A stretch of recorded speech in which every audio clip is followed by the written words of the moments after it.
kita masih diberikan kesehatan dalam rangka menjalankan tugas, dan kami di PPJ menindaklanjuti surat dari aliansi. Nah, nanti monggo di awal nanti Mas Nur Salim mungkin menyampaikan seperti apa dan bagaimana nanti kita diskusi, sehingga hal tersebut juga bisa memberikan kami sebuah informasi atau memberikan sebuah hal yang sifatnya membangun atau seperti apa nanti monggo berkaitan tersebut. Mungkin di awal itu kurang lebihnya. Selanjutnya kami persilakan waktu untuk Mas Nur Salim. Monggo. Assalamualaikum warahmatullahi wabarakatuh. Waalaikumsalam warahmatullahi wabarakatuh. Yang terhormat Bapak Ketua ULP Pak Kale serta seluruh jajarannya di pengadaan barang dan jasa. Saya bersama teman-teman aliansi menindaklanjuti surat yang kita kirim kemarin, dan aliansi LSM Alam Bersatu. Ya. Teman-teman ini memang concern pada pengawasan. Jadi kita memang bergabung ini dalam pengawasan. Kenapa kita melayangkan surat? Ada beberapa alasan. Yang pertama, rumor yang berkembang dan memang bertahun-tahun selama ini bahwa semua proyek dikondisikan. Sudah ada pemenangnya, sudah ada pelaksananya, dan ULP itu hanya sebagai bungkus, sebagai pemanis dalam proses menjalani undang-undang. Nah, ini yang keresahan-keresahan ini mau kita dialogkan dengan teman-teman di ULP, karena pokok sentralnya pengadaan barang dan jasa sekarang kan lewat EPROK gitu ya. EPROK. Nah, ini pintu masuknya. Sehingga bagaimana kita bisa menjelaskan ke masyarakat bahwa pengkondisian itu tidak ada. Dan itu hanya rumor. Karena apa? Sekarang dengan proses EPROK itu memang semakin sulit diawasi oleh masyarakat, karena memang tidak ada lelang fisik, itu langsung berhadapan-hadapan, itu kan lebih minim proses berhadapan-hadapannya karena lebih pada IT-nya, sehingga proses pengawasannya juga semakin rumit kalau nggak menguasai teknologi. Nah, ini yang membuat kendala-kendala ini yang kita harus bisa menjelaskan ke masyarakat, karena peraturan di pengadaan barang dan jasa juga selalu berubah-ubah, dari perpres, dari undang-undang ke undang-undang dan seterusnya. Nah, untuk itu kedatangan teman-teman kita ke sini yang pertama adalah kita sudah menyuarakan sejak dulu, Mas Gali juga sudah dengar sejak tahun 2010 kita menyuarakan harus ada sesuai amanat undang-undang itu forum masyarakat jasa konstruksi. Itu sudah kita rekomendasikan sejak tahun 2010. Forum masyarakat jasa konstruksi itu terdiri dari satu asosiasi CV kontraktor, yang kedua dari pemerintah bisa diwakili ULP atau Cipta Karya, macam-macam terserah. Yang ketiga dari unsur masyarakat.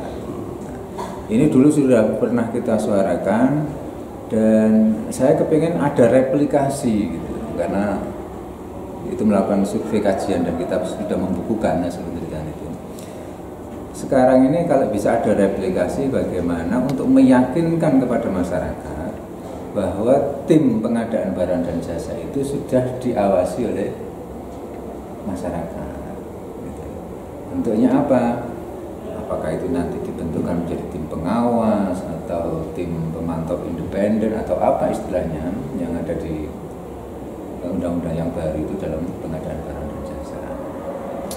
Yang ketiga, selain pengawasan itu, kita mendengar atau melihat bahwa tanggal 18 besok itu adalah akhir penyerahan berkas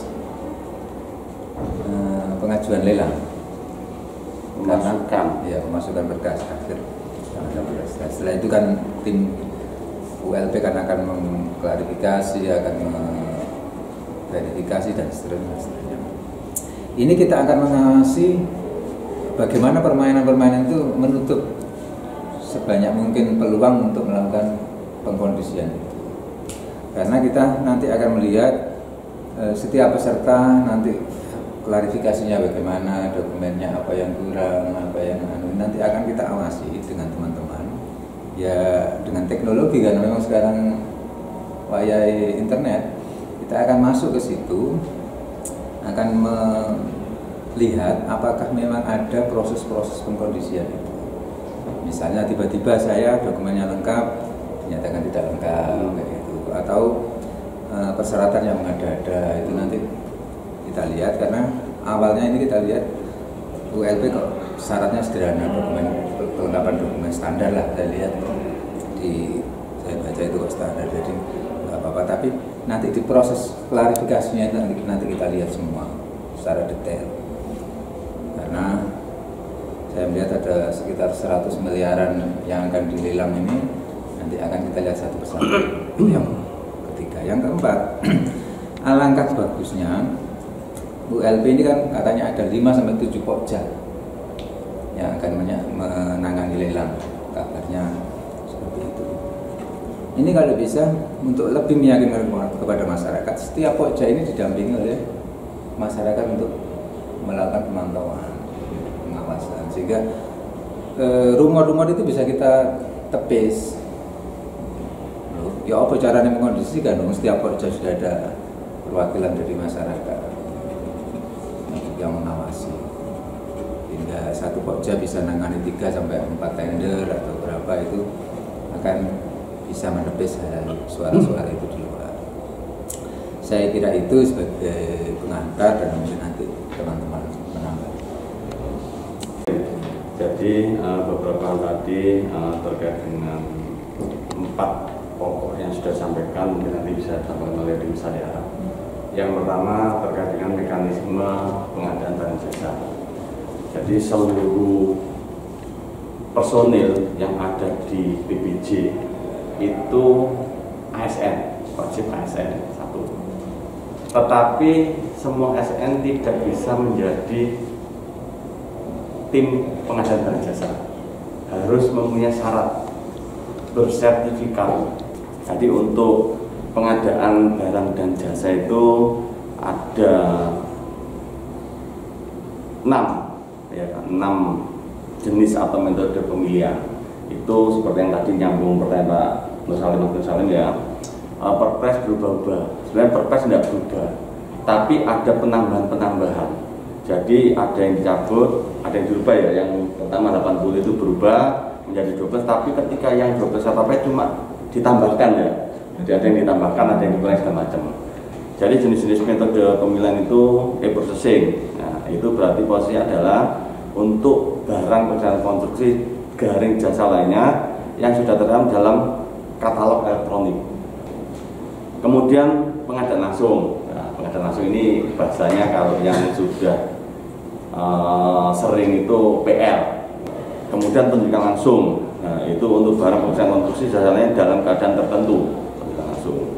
Tender cepat. Nah, tender cepat ini dilakukan dalam hal pelaku usaha telah terkualifikasi. Dalam hal pelaku usaha telah terkualifikasi dalam sistem informasi kinerja penyedia. Jadi ini tuh tender cepat.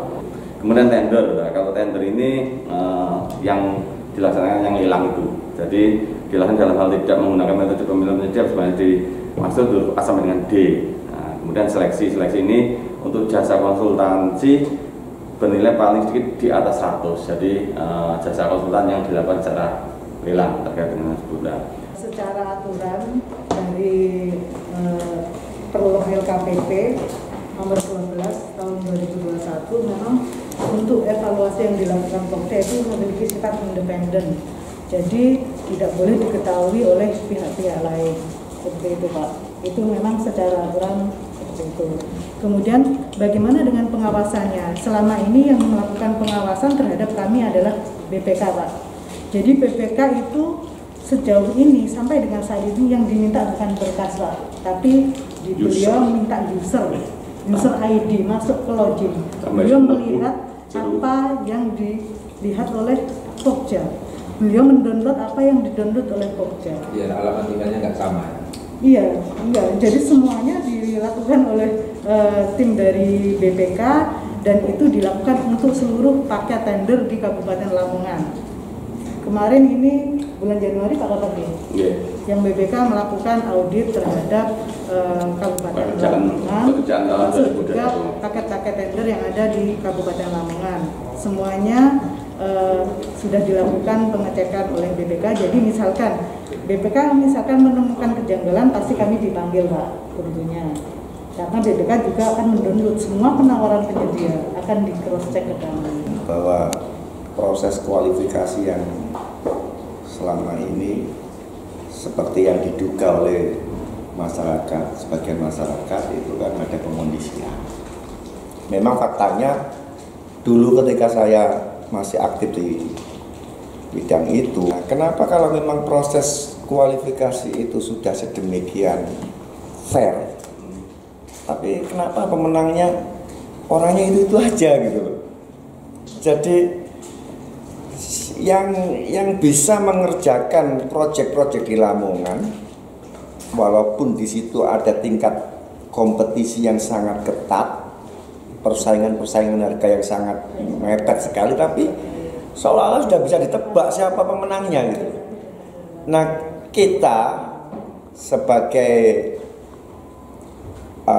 teman-teman aliansi ini ingin ya sedikit banyak ikut membantu pengawasan.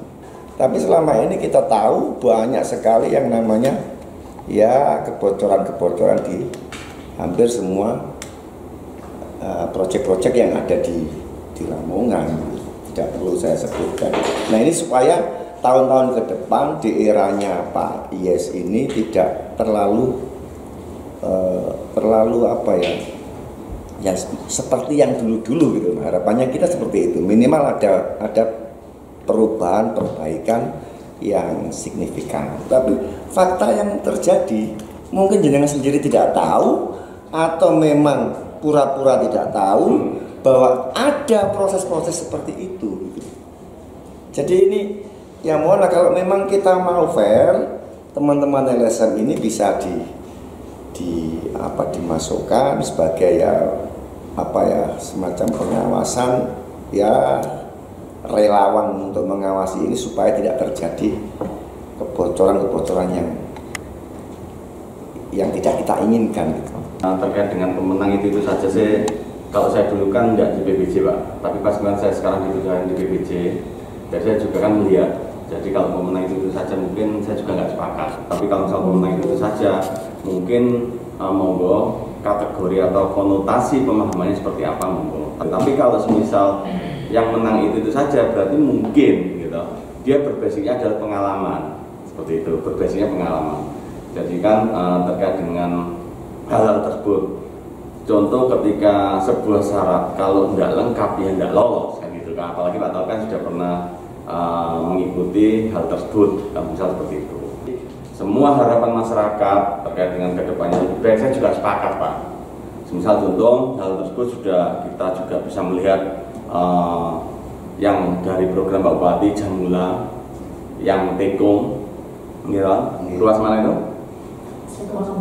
Tekong Sumber Karep.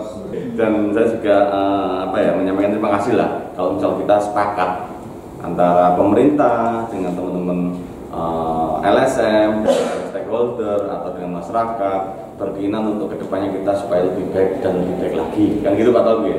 Gitu. Kita sepakat dan menjadikan pembangunan yang ada di Lamongan itu bisa menjadikan hal yang positif, seperti itu. Monggo Bu Fitri. Iya.